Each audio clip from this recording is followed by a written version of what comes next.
The year was 1953.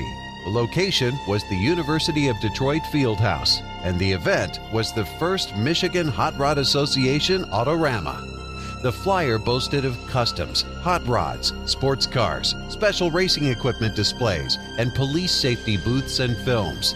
The money this show earned was going toward the building of a new drag strip because street racing had become a real problem between the rodders and the local authorities.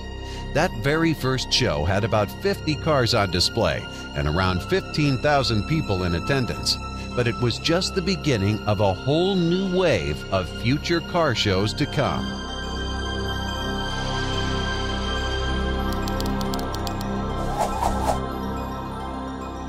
We'll be right back after this message from our sponsor.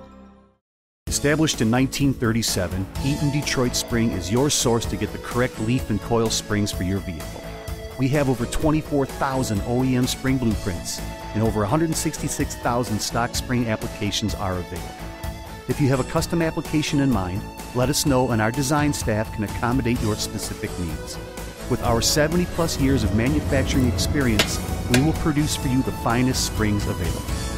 Eaton Detroit Spring, made in the USA, in Detroit. The whole reason for forming the Michigan Hot Rod Association was because they wanted to build a legal drag strip. We were racing on all kinds of public roads around Detroit, Ecorse Road and various other roads that we would block off on early Sunday morning, sometimes with police protection, sometimes without. That first show at the University of Detroit Fieldhouse had less than 50 cars in it because University of Detroit Fieldhouse was where they played basketball, so you can appreciate how big it was. And it was a real eclectic collection of cars. There were custom cars, there were hot rods, there were drag cars, a little bit of everything. Of all of those cars that were there that year, there's only one or two still in existence today. And the most famous one is the Frank Mack car, which won Best in Show and which is on display today at the Peterson Museum in Los Angeles. It's now 2009, and the 57th Annual Detroit Autorama is underway. This show has been hosted at Detroit's Cobo Center since 1961 and has evolved into what is classified as the world's greatest indoor hot rod show. Today, you can expect to see around 700 cars, and attendance will typically exceed 100,000 people. The Autorama is produced by Championship Auto Shows Incorporated and is hosted by the MHRA. Today, the work involved to make it a success requires countless man-hours and preparation. The selection process, the applications and classifications, the floor plan layout, vendors, and entertainment. But the passion for this hobby is what fuels all the hard work. I have been working on every Autorama since 1955. When I was a kid, I bought a Hot Rod magazine in 1951, and I fell in love with this kind of stuff and got in a Hot Rod Club, joined Michigan Hot Rod Association, started working on the show and working my way up to where I'm at. You know, every year, come Autorama time, 2 or 3 months, I start my little project getting ready for this. And I really look forward to it. I'm busy every day. I like being busy. The prior 2 months before the show, I go about 200% over my allowable minutes on my cell phone. But I really do look forward. And one of the biggest things that I really appreciate, the camaraderie, the people I see here maybe only once a year, people I haven't seen maybe in 5 years. I see them and they remember me, and that is just the greatest feeling. 57 years later, here we are. We're still doing the same thing. A little bigger. Instead of 50 cars, we've got 700 or 800 cars on display here at Cobo Center. And obviously the reason is because of the tremendous interest of the American public in things automotive. And that has just continued to grow and evolve over the years.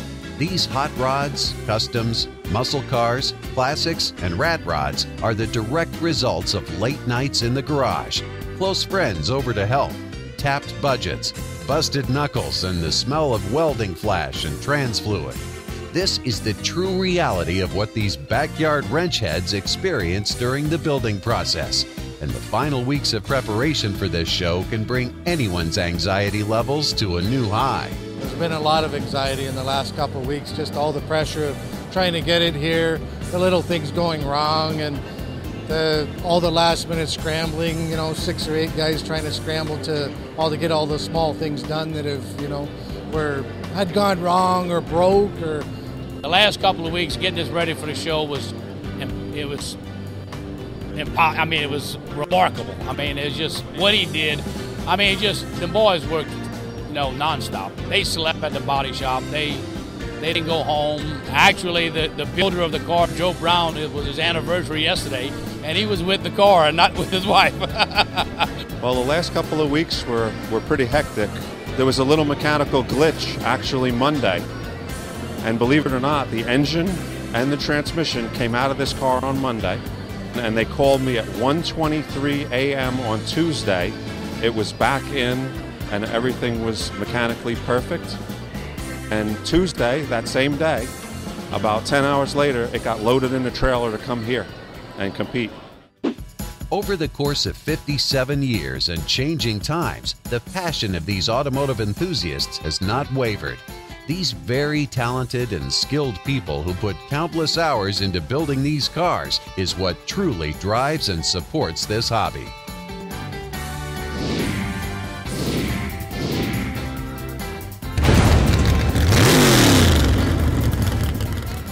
This special edition of Backyard Wrench Heads TV was brought to you by Eaton Detroit Spring, made in the USA in Detroit.